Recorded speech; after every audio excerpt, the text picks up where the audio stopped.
अभी आज की खबर है मौलाना जर्जीस साहब को जेल से रिहाई का, अल्हम्दुलिल्लाह जमानत मिल गई। अल्लाह ताला उनकी रिहाई का जो भी प्रोसेस है उसको जल्द से जल्द पूरा कर दे, और जो भी हमारे उलमाए हक मुसीबत में अल्लाह उनकी रिहाई का बंदोबस्त कर दे। मेरे भाइयों,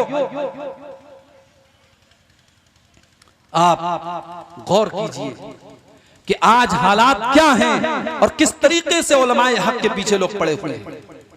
और मौलाना जर्जीस साहब के ऊपर इतनी बड़ी मुसीबत आई और हमने देखा फेसबुक के ऊपर और सोशल मीडिया के ऊपर कुछ लोग मजे ले रहे हैं, लोग तंज तारीफ कर रहे हैं।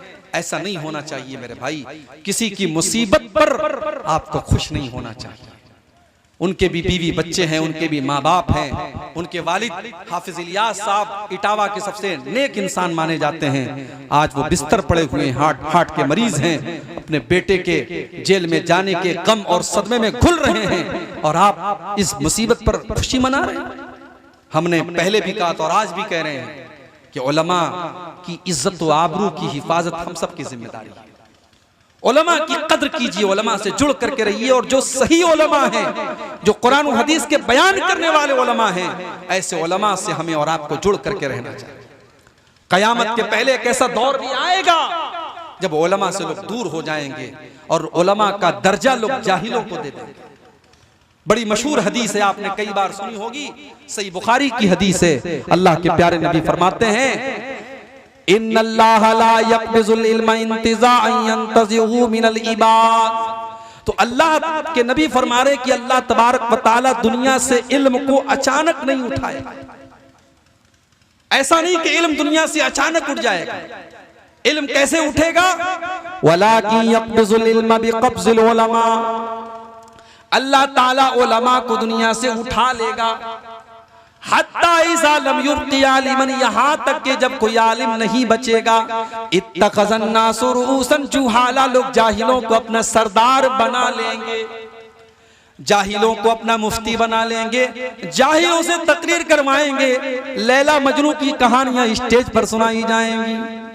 आपके बंगाल और सीमांचल में बहुत सारे मैं जानता हूं, ऐसे वक्ताओं को जानता हूं, ऐसे मुकर्रिरीन को जानता हूं, पूरी तकरीर में शायद कुरान की कोई एक आयत पढ़ते हो, उनका पूरा वक्तव्य और पूरी तकरीर उनकी फजूल किस्से कहानियों पर मुश्तमिल होता है। ये गलत है मेरे प्यारे साथ। अगर आपने इसको कंट्रोल नहीं किया तो आने वाले वक्तों में आप इस जलसे के स्टेज पर नाचने गाने वालियों को भी बुला डालेंगे। अगर आपने पब्लिक की डिमांड को देखा और आवाम की डिमांड को देखा तो आपके स्टेज पर खूबसूरत कपड़े पहन करके गजल पढ़ने वाली शायरा भी आकर के गजल पढ़ेगी, देख लीजिएगा। और शुरू हो चुका है।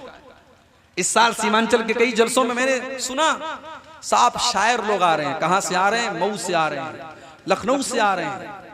मैं शायरों की इज्जत करता हूं, मैं भी थोड़ी बहुत शायरी करता हूं, मगर आप जलसे को जलसा रहने दो भाई। आप महंगे महंगे नजराने देकर शायरों को बुला रहे हैं, और वो शायर खड़ा होकर के लंबी चौड़ी नात पढ़ रहा है, उसमें आधी बातें सही आधी बातें गलत हैं। फिर स्टेज का मतलब क्या रह गया मेरे भाई? अगर ये स्टेज अहले हदीस का स्टेज है तो इस स्टेज की एक हुर्मत, इसका एक मकाम होना चाहिए। अहले हदीस के स्टेज पर कोई ऐसी बात नहीं होनी चाहिए जो कुरान और हदीस से हटकर। अहले हदीस के स्टेज पर कोई ऐसी गजल, कोई ऐसी नज्म, कोई ऐसी नात नहीं होनी चाहिए, पढ़ी जानी चाहिए जो कुरान और हदीस के खिलाफ है। आप पैसे देकर के बड़े बड़े शायरों को बुला रहे हैं। शायर लोगों के बारे में कुरान कहता है वश्शुअराउ यत्तबिउहुमुल गावून, शायरों के पीछे बेवकूफ लोग पढ़ते हैं। शायर लोगों की कोई उनकी अपनी एक अलग दुनिया होती है।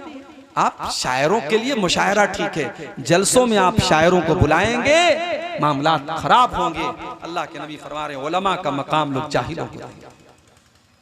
यहां तक कि जब उलमा दुनिया से खत्म हो जाएंगे तो जाहिलों से लोग फतवा पूछेंगे। फसुइलू फअफ्तौ बिगैरि इल्मिन, और जब जाहिलों से फतवा पूछा जाएगा तो वो बगैर नॉलेज के फतवा देंगे, और जब वो गलत फतवा देंगे फज़ल्लू वअज़ल्लू, तो खुद भी गुमराह होंगे और दूसरों को भी गुमराह करेंगे।